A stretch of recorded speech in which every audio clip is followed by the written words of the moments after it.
Sergeant Declan O'Brady is one of John's closest friends.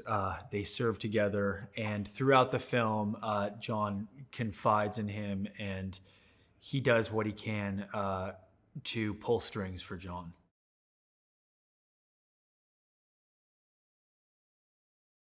Just such tremendous guys, both of them.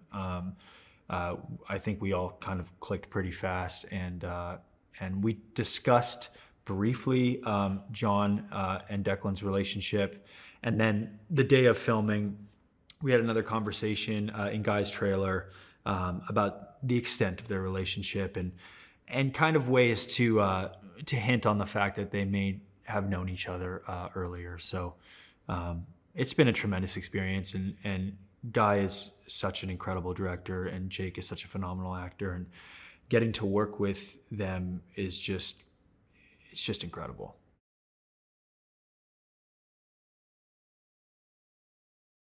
There are very, very few directors stylistically um, um, that you can tell apart, and Guy is one of them. Not only is he a household name as a director, but his style is uniquely his. So what does a Guy Ritchie war film look like? That's so exciting. We've never seen that before. And Jake brought that up to me, and I was like, we were talking about it, and we were also talking about how that can affect one's performance. Is like, you know when you're watching a Guy Ritchie movie. So what does that look like in this tone? That's what's going to be super exciting about this film as well, is to see Guy's take on something like this. But in addition to that, the attention to detail has been immense. I mean, there's not one thing that they miss. From my experience that I've been here, all the guys are always here making sure that we are as authentic as possible, and that, I think everybody takes this seriously. The movie's about, you have to, there's no other way to do a film like this without doing the best you can. And obviously things can slip through the cracks. It's a film at the end of the day, and everybody knows that, but I think that, I think the military will be really proud to see Guy's take on a film like this.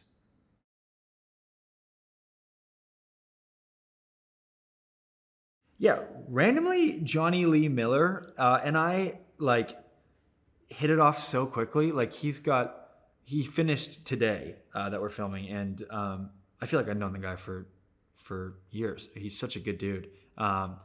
We got to ride the bus to and from set, so we got to talk a lot in the car and stuff. And again, another tremendous actor.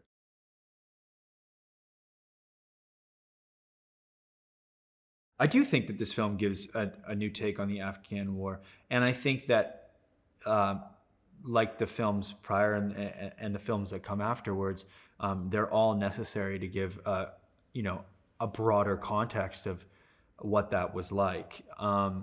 What I would say that this film really does, though, is humanize people and characters, and that is the perspective that I love to see. In this day and age, empathy is what we all need. I think it's pretty obvious at this point, is taking a step back and at the very least trying to understand what it's like to be in somebody else's situation.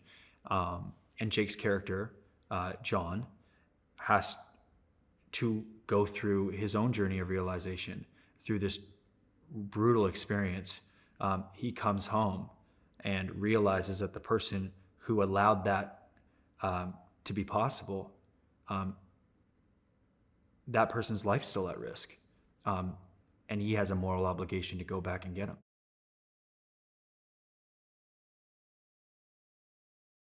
I think that the audience are gonna love this film. I loved reading it, I loved making it. I cannot wait to see the final product. Like any good film, it's going to be a hell of a roller coaster ride.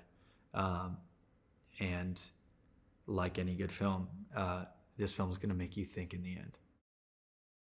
So Steve Kersher, he's came and replaced another member of the unit, which was a guy called Jack, who they lose in the first scene, and he sort of comes in like while they're in Bagram Air Base to try and replace Jack. So he's just more or less a replacement to this tight-knit unit.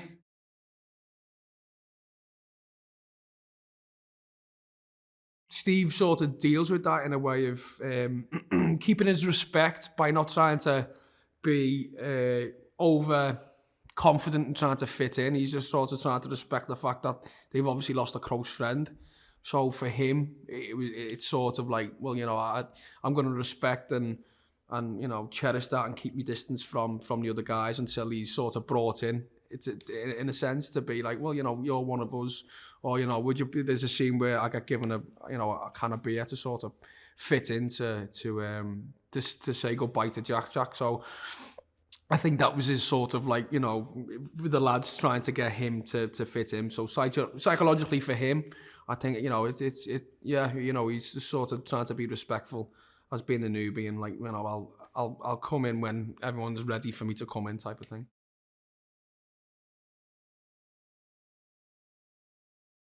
Working with Guy Ritchie, I've really enjoyed it. Yeah, it's been a laugh, man. Yeah, he's sound. Yeah, it's just, you know, I've really enjoyed it. Yeah, it's been quite free to work. You know what I mean? Because sometimes you can work with directors and it's very, you know, locked in on the script. But the way Guy works is it's quite nice and quite free for someone who's, you know, I've done a lot of improvisation before, so a lot of actors are quite not used to working that way. But you know, I've quite enjoyed it, man. I've had a really good experience on this job, yeah. And it's the first time I've ever worked with them, yeah. But yeah, it's been good fun.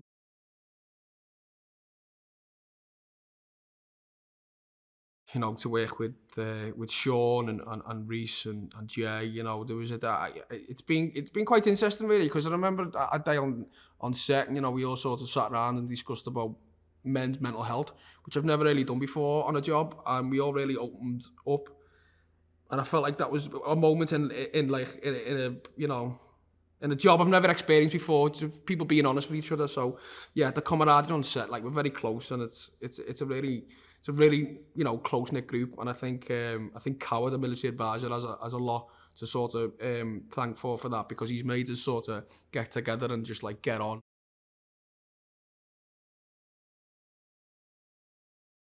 The environment that we were filming in, there was some amazing locations, you know. We'd done this full week in a mine, which was, I mean, picturesque, fantastic, really. And I feel like, for me personally, to be in the full gear, helmet, glasses, and, you know, filming in like, 20-degree heat one day. So yeah, it was quite challenging, you know, for an actor. But overall, an amazing experience, do you know what I mean? I've loved every minute of it.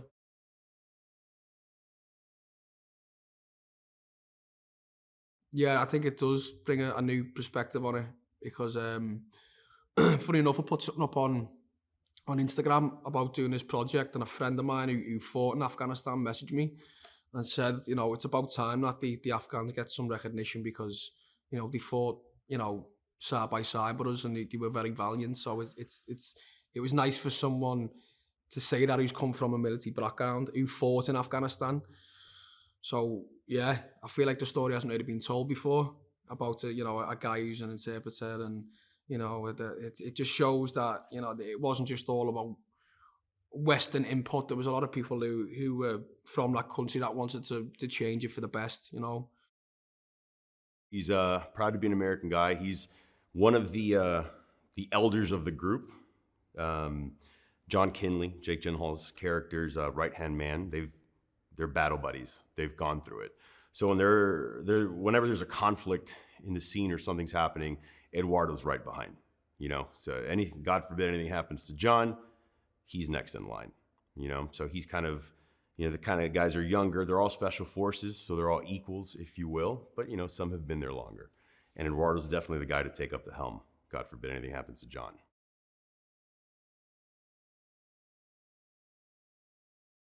So Eduardo, he's so in the unit, he's the Charlie. And what the Charlie is kind of like the bomb tech.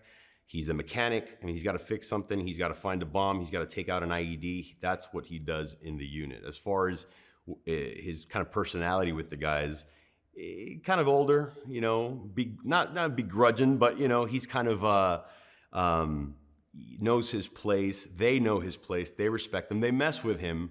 They love to joke with him. They always like to joke on the old guy. There's a couple scenes where, you know, they're taking it out on me because Chow Chow's, you know, if you're gonna, you know, don this body, right, this Adonis body, you got to eat a lot, right? So they're always, that's why my nickname is Chow Chow, because I'm always looking for Chow Chow. So they take the Mickey out on Eddie for always thinking about food, but he just jokes with the guys. But I think there's a kind of respect they have for him because they know he's been through it.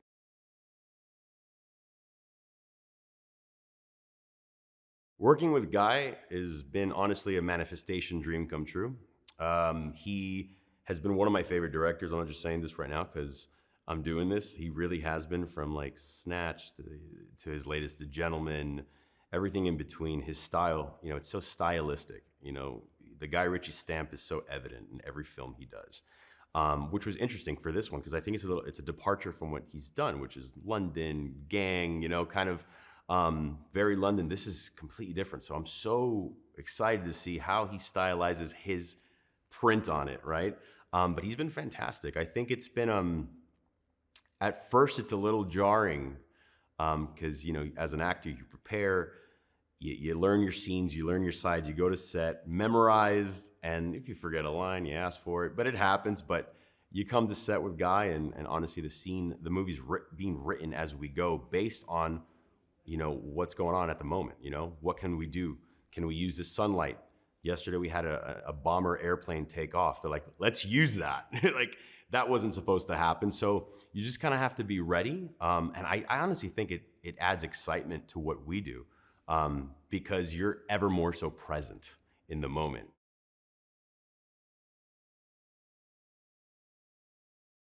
Working with Jake Gyllenhaal, just like I said with Guy, was another dream come true. He's, you know, top 3 of my actors for the last 20 years. Everything from Nightcrawler, you know, to Donnie Darko. So it was kind of surreal, you know, when I got the opportunity to work with him, because I've kind of looked up to him for so long. And he's such a prepared actor. He's so kind of visceral in his approach, and his intensity, which he has to be in this. You know, this movie's about trust, right? It's about building and finding trust with someone you don't quite know in an area, in a battlefield that you're not quite sure if you're going to survive. And he has to learn to trust this translator, this interpreter. And to see him kind of take the scenes, like I said, where Guy will come and change, like, hey, we're going to do it this way. And his approach to it, obviously he's got to change, you know, the dialogue of what he was going to say, but he, I mean, honestly kind of internalizes it and then gives out a performance that you would think, oh, he had weeks to prepare for that, you know? But he literally just on the spot. But that's his preparation and the kind of actor he is. And he's been incredible to bounce off of, you know, on screen. We've had great moments, and I think there's so much of within scenes that is like the unspoken, right? Words are words, but it's actions and reactions, and to be able to bounce off of him and just play off of what he's doing has been it's been a masterclass for me.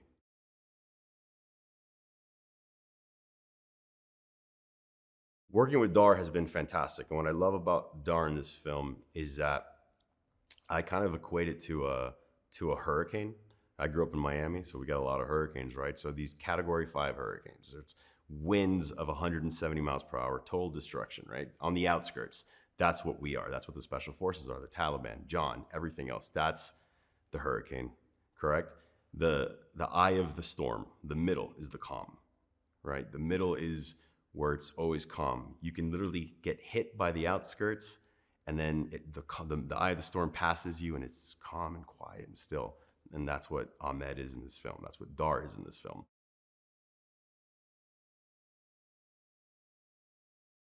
It's incredible because we came together, and it's like we are an SF team. We're brothers. I mean, we're constantly hanging out outside of set. I mean, on a daily, nightly basis. They've literally become my brothers. I recently moved to London. Didn't know anybody, but now I know when I get back, I have a crew of guys that I'm going to constantly hang out with. The amount of jokes the amount of just ragging on each other, you know, where it's like on set, Chow Chow's always getting the jokes thrown at him and stuff, but it's like that outside of it. We're all just a bunch of brothers, and it's made filming this so incredible because when we're in the scenes, we just carry that with us. There's no acting. And I think that's when you get the best performances. The acting is done. It's all natural.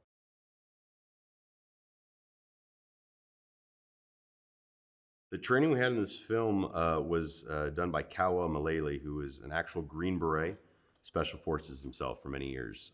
He's out of Texas now, and he has his own company where he does training, which is pretty incredible. So the training with, obviously we weren't shooting actual guns, but everything as far as placement of the gun, how to clear, you know, your teammates, you know, when you're passing by, you can't flag them, meaning you can't have that muzzle on them just in case. The gun and the safety, I mean, we learned everything. You know, where to keep your trigger finger, when to take the gun off of safety. That training was pretty incredible.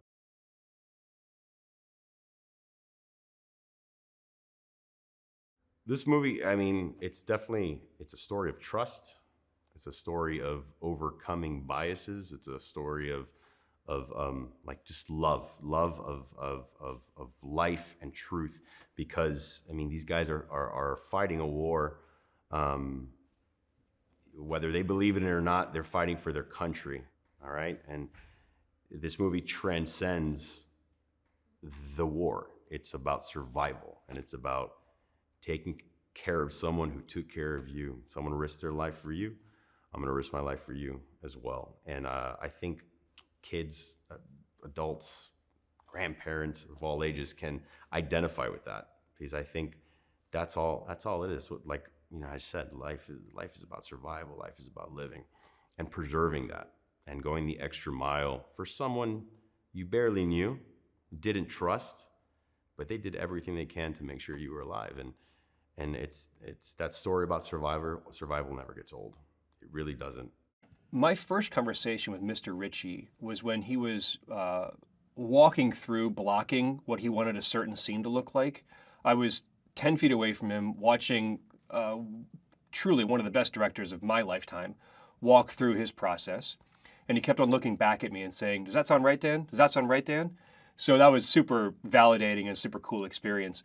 I also spoke with the scriptwriter, Ivan, and we talked about the background of the characters. You know, what would make, sort of like, what was John Kinley's background? What would it be? How about these other members of the team? What had they done in their military careers to get them to the Special Forces? And then various conversations with Mr. Ritchie, with his producers, with the actors about, well, you know, I think that in this scene, you probably are looking for these things that maybe you don't know you're looking for.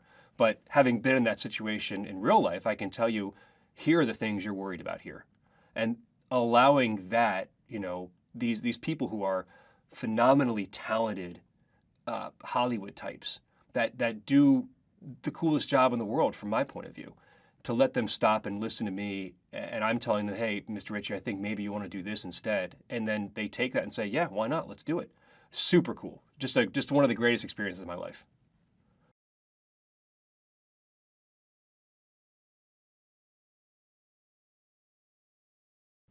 On a film set, a military advisor does a couple of key roles. The first thing is we want to make sure that the actors wearing the uniform are wearing it properly. There are a lot of things that can go wrong when you put on a uniform that maybe you don't know have gone wrong. The location of your unit patch, the orientation of the American flag, the orientation of your rank, the Velcro US Army and name tapes, the way you wear your hat, the way you wear your kit. It has to look natural. And so one of the first things we do, one of the first things I did first thing in the morning, was take a quick look at Jake Gyllenhaal, take a quick look at the other guys as Special Forces soldiers, look at all the supplemental actors just being background, and making sure that they looked like they could have served in the Army.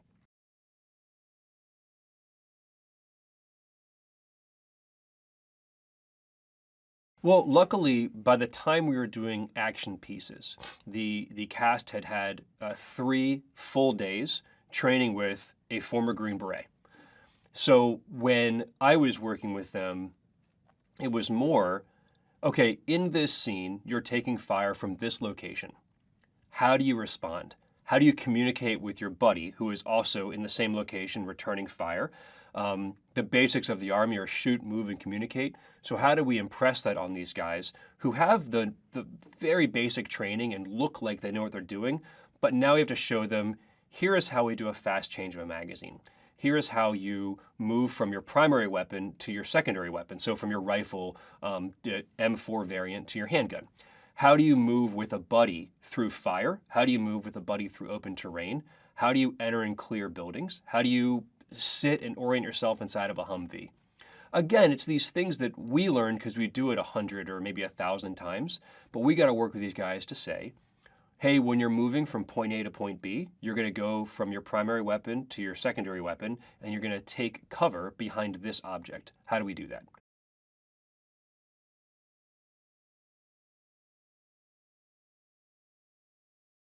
Well, first, let me say Jake did a great job of conveying what I think is the loneliness of leadership. He is the highest ranking guy in that unit, and the weight that his decisions have on his friends, who are also his subordinates, who are also part of a larger effort.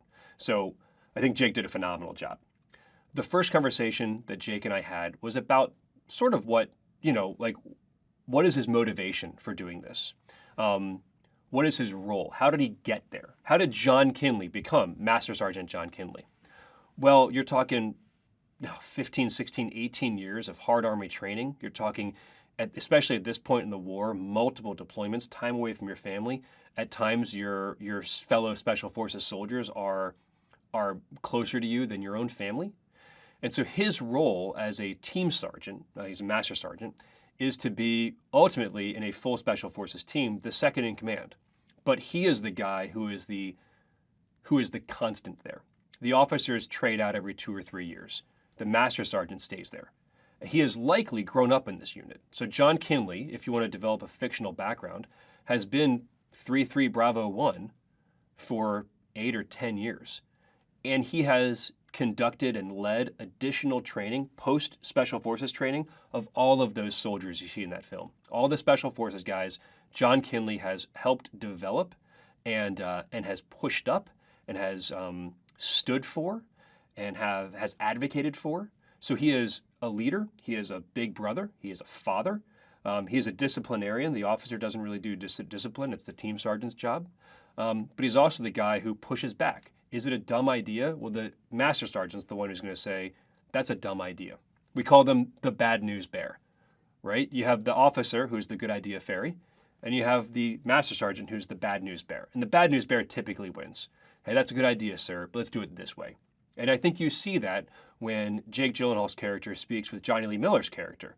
He's saying, sir, there's a better way to do this. And there is that inherent trust that Colonel Vokes has to Master Sergeant Kinley, where Colonel Vokes says, okay, I trust you, go ahead. You've been doing this a long time.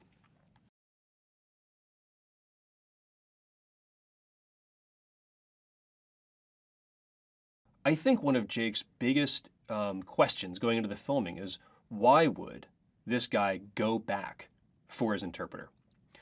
And the Army imbues in all of its soldiers this idea of loyalty. And your loyalty is to your unit, it's to your soldiers, it's to your country, it's to your family. But loyalty is underlining everything we do. And I tried to explain to Jake, and I think he really did a great job of incorporating this, that you are a 20-year career soldier. Loyalty has been your buzzword, your keyword, what you've lived by for 20 years. So Dar's character, Ahmed, has shown loyalty to you, and you owe it to him. They talk about in the film sort of like life debts or debts you owe to people. And I think that's a relatively common theme throughout the military, especially if you're in a highly kinetic war like a lot of Special Forces guys are. You engage with the enemy so many times and your buddies are there for you so many times, they wouldn't necessarily call it a debt, but you understand your buddies have been there for you, and so there is no question you will be there for your buddies. So that was one of the key topics of conversation I had with Jake.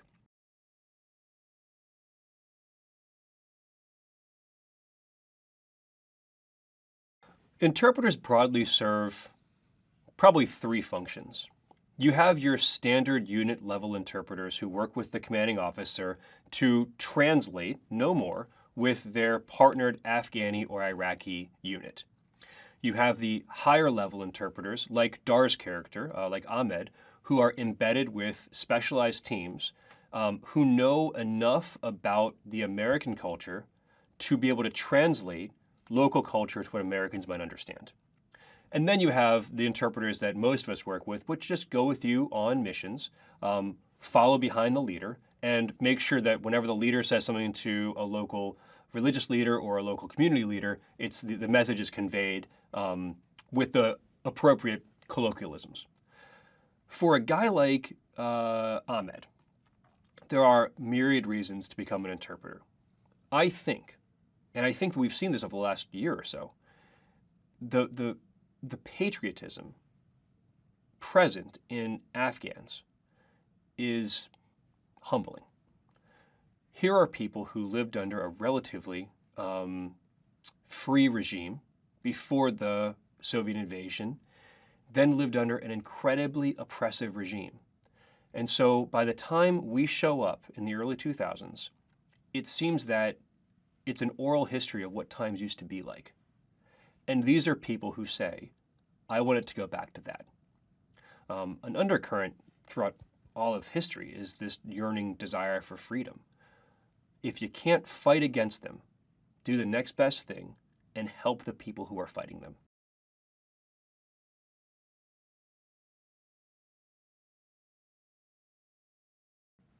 There is no way we would have had any success in Afghanistan or Iraq without our interpreters. No way. We have, America has, the coalition forces, have the best trained, best equipped, best fed, best everything army that's ever existed in the world. Without knowledge of local cultures and customs, we would fail. When we attempt to import our desire of what democracy looks like, we fail. When we have interpreters, people who can interpret the situation, the great line in the film is, I'm not here to translate, I'm here to interpret. I'm here to look at what's going on and tell you, this is what I think. The great analogy would be if a force from outside of America came to America and tried to subjugate them and went to New York and realized that the local populace loved the Yankees and then went to Boston and attempted to win over people in Boston with love of the Yankees, they'd get kicked out, right? It takes a local person to say, no, in Boston we cheer for the Red Sox. In Philadelphia we cheer for the Phillies. In Baltimore we cheer for the Orioles. The Yankees are in one specific location. But if that's the only location you know, and you attempt to apply that to the rest of the country, you're going to fail. So these people put their lives on the line for us. They were involved in firefights. They went on dangerous patrols. In many cases, they exposed their faces to people who now want them dead. It is only the right thing to do to bring these people home. Home is America now, to resettle them here. That is the least we can do, to say thank you for, in many ways, keeping me alive, keeping my friends alive, allowing us to come home and have lives out after the war.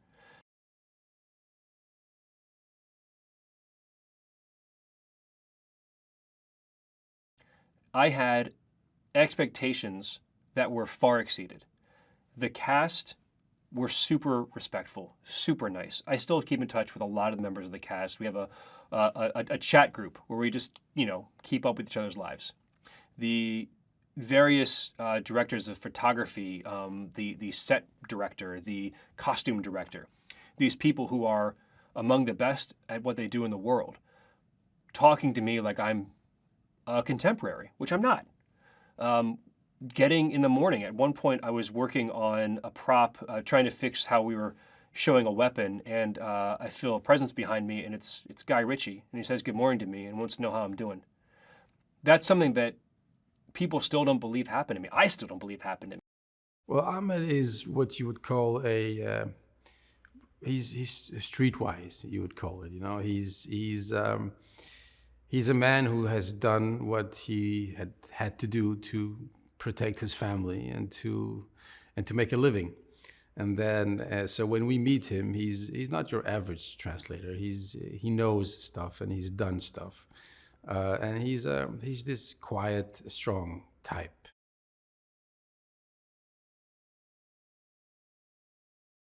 Obviously, you look into what it means to be a translator, how their daily life works, what the function is, what the kind of training they get, military training and all that. So yeah, we did all that and also practiced the Dari dialects that we were working on this film.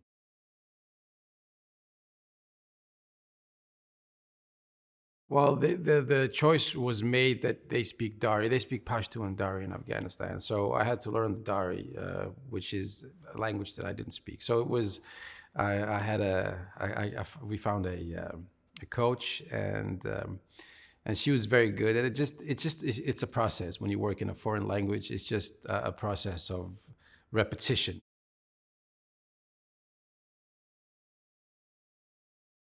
I think the interesting thing about the relationship between John and Ahmed is, it's more of it's a relationship out of necessity, really, more than a friendship or anything else. So you have these two guys where,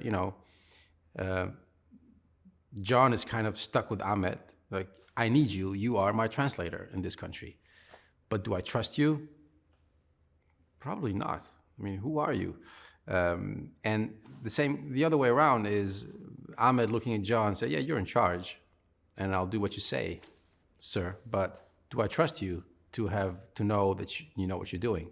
No, of course not. So, it was very interesting to play with that dynamic.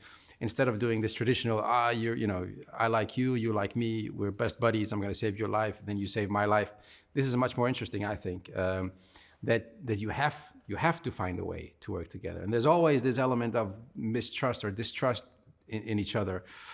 And then let the relationship grow from the circumstances that you are faced. And then at the end of the day, you are the man you are. And hopefully the film will reveal who these guys are and why they end up making the choices that they do.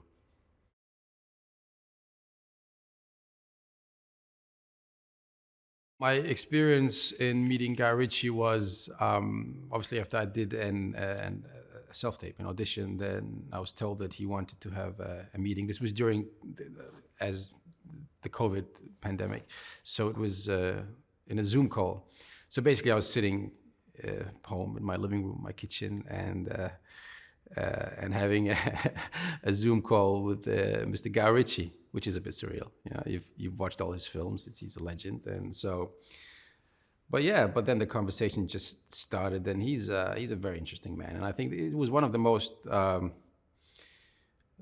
was one of the most interesting conversations I've had with a director before you start a film, because he's very intellectual, he's very clever. And we just, you talk about the film, then you go into politics, and then you go back to film, and then you talk about a bit of philosophy, and then you go back into the film, and then we talked about some film references, and then we talked about the characters, and it was just a conversation that was supposed to be, I suppose 5-10 minutes, but we talked for like 45 minutes, and it felt good to speak to him.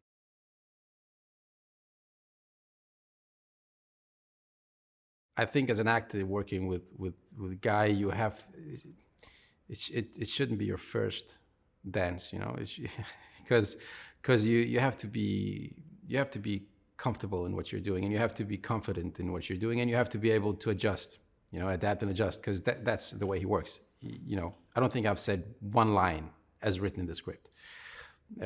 Everything changes on the day, and when I say on the day, it's not a couple of hours, it's like on the day, a camera rolling, and say this instead, or say this, and it's a living organism, the film, and that's just how he works. And I think your job as an actor is to say, okay, so this is how we're dancing, and you adapt.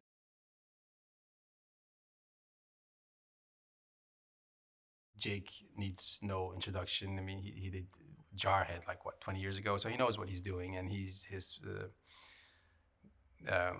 from an actor's perspective or from an audience perspective, his performances are always very, very captivating and interesting, and the choices he makes are always wonderful to watch. And I think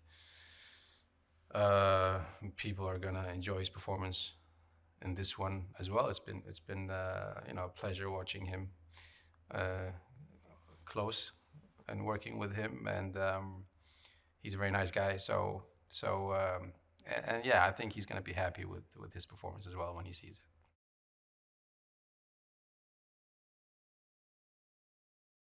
He does have a family, and I think that's and I love that he has a family, and that's I feel very important that both men have families that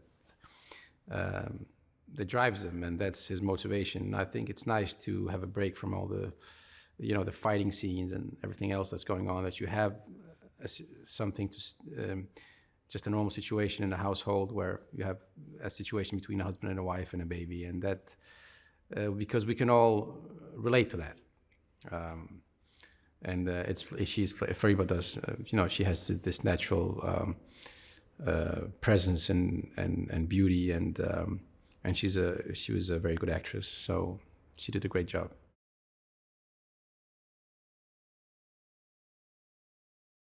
I like the fact that a film should first and foremost be entertaining.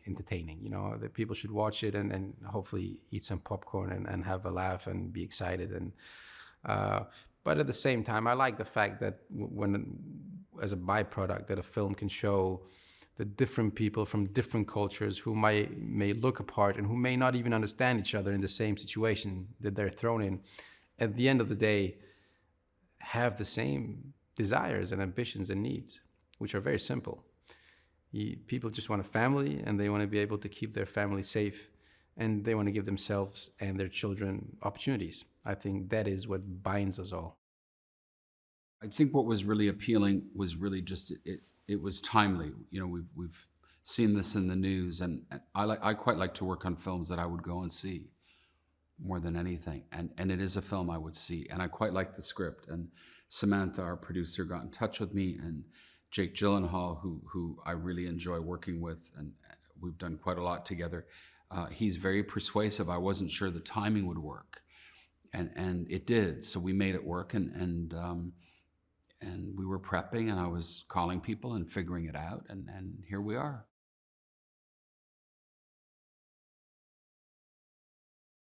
When I was looking at hair for Jake, because at first it was, does he have shorter hair, longer hair?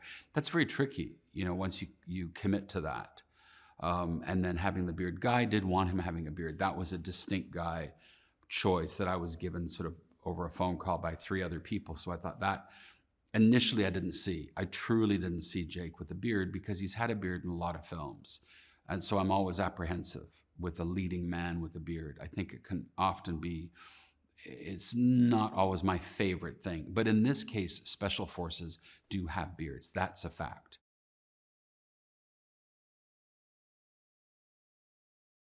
The more natural he looks, occasionally we've chosen to sort of clean him up a little bit, or, he's suddenly like combed his hair, or, he's done something. But I think the less attention to it for me is better, because I'm very aware of characters that it's very hard for me sometimes to explain to people that it's taken me a lifetime working in this business, that to make people look like they did nothing is really difficult. And you could spend your career trying to figure that out, of what not to do. It's like last looks and final touches and things like that. You can really ruin a character by sort of putting them in the makeup trailer, by doing hair or makeup or both, or you just do one little thing and leave it. So I've kind of tried to do very minimal on Jake or Dar. Keep people very, we add a bit of shine, a bit of, just to make them look like they're in the moment, not correct imperfections and things like that.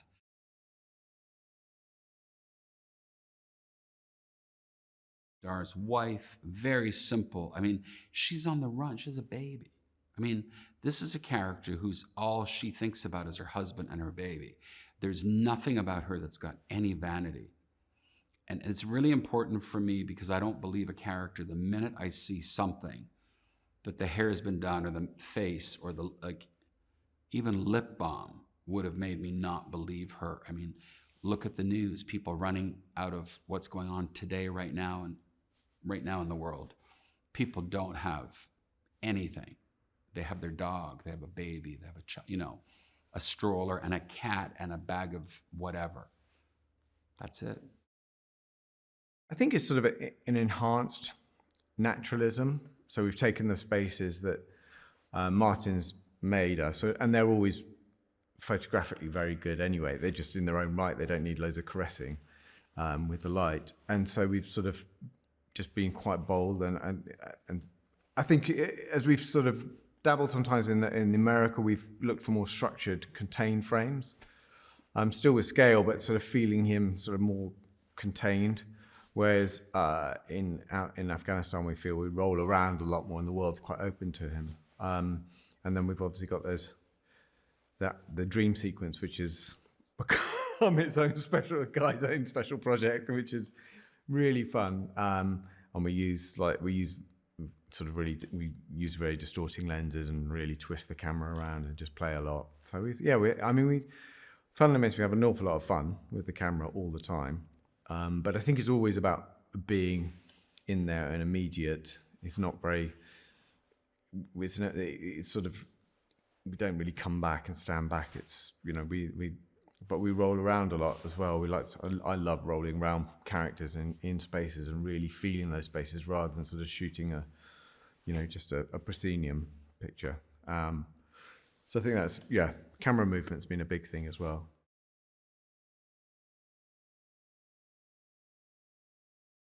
I love the energy and the pace on this set. It is immense fun. It's very freeing. So often on sets you can get bogged down and people worry about certain things or certain scenes, or you're not scenes, but just like a moment. And the thing about Guy is he understands his edit so well that he knows when he can move at pace and he knows when he has to slow down. And so you just, there's a great energy. And he spends quite a long time thinking about the scene with the actors and working with the actors, so that when you actually go out in that scene, that's it, and it's going. The energy is really fun, and you don't overwork stuff because there's not enough time to do that. You've got to.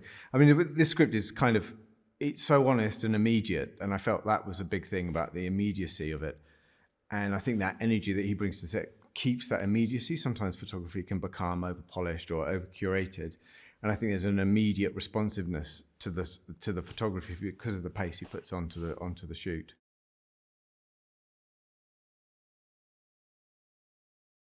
Tim Hetherington's work, who is was a brilliant war photographer and also made a documentary called Restrepo. I think I always say it wrong, but he made a film called Restrepo, which is a documentary about a bunch of Americans on an outpost, and I felt like a lot of the references of that were really, really interesting. The way he shoots and the wideness to it, and I think he was always sort of,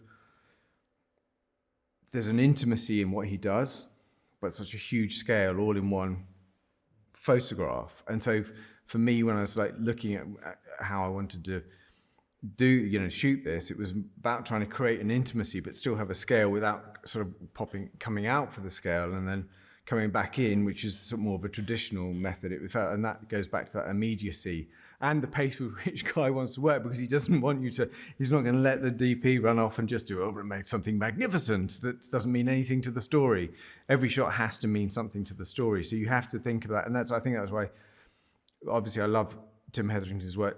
Also, the look of it as well is great, but I think the way he creates that singular moment of character within it, but still totally understanding the scale of the situation these soldiers are in, and the smallness sometimes that they are in just huge spaces, and how isolating it is. So I felt that was a big thing, and I also love Larry Burrows and his work in Vietnam. So I think it was a lot of the war photographers rather than anything specific.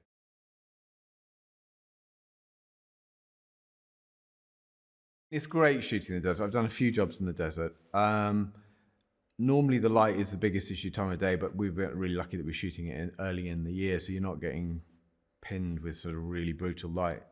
I think for us that we've gone for locations that look great but aren't easy. I mean, the first 3 days for the crew I think was a bit of an eye-opener, and we were literally in this sort of dry riverbed in a gully, and just everything's hand carried, and it's just it's physically really tough.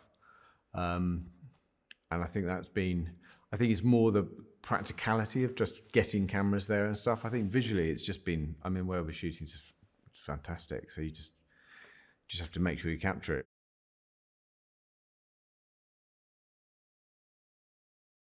I think a big thing is none of us wanted to make a brown film. You know, I think these sort of films can become brown very quickly, not just by the nature of the way, the environment you're shooting and what people are wearing. And there's all sorts of subtleties, like Lulu put little red tabs on the backs of their tack gear, which they do just to know who's who. And that little hint of red just makes a massive difference to that. And Martin's done similarly with his design. You know, there's the accents of color and points of color that just give you a bite. And I think for me, we talked about that early on, and then we've tried to make sure that the look of the film has color in it as well, so that the you know, how we capture it has a richness to it and lets all the colors breathe rather than trying to do a wash or something. Basira is Ahmed's wife.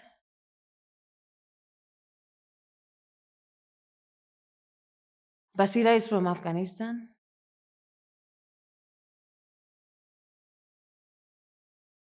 They have a really complicated situation because of the Taliban, and they all the time like escaping from one place to another, and they are all the time like waiting to escape from Afghanistan. They're waiting for the visas, so they're always alert all the time.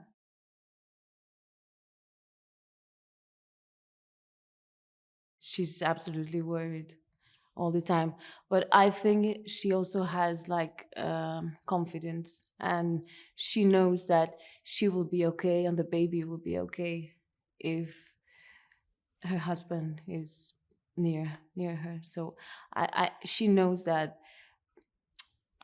he will take care of everything. So it's between scared and a feeling of protection.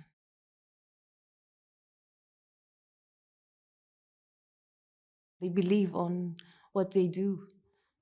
So that's the main thing, because I think they believe in love, and they believe in their family and the union. So that's what they are fighting for.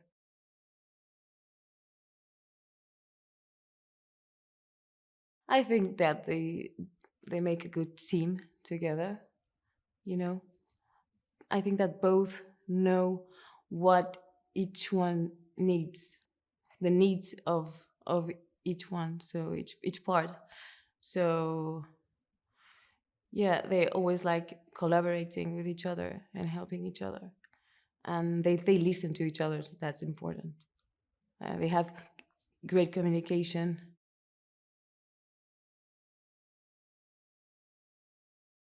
It's my first time working with Guy Ritchie, and it's been so interesting and so special. I think that he's so accurate on his own. You know, I think that he knows what he wants.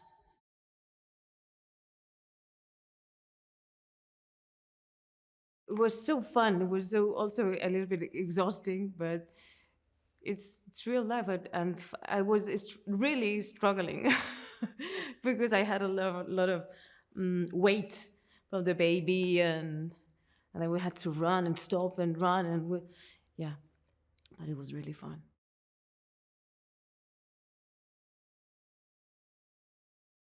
Yeah, I think that this story shows a little bit more of the reality in Afghanistan. So I always have been thinking that when they're going to do a movie with this thematic, and they finally did it. So I always thought it was necessary. So finally, yeah, they did it. We did it.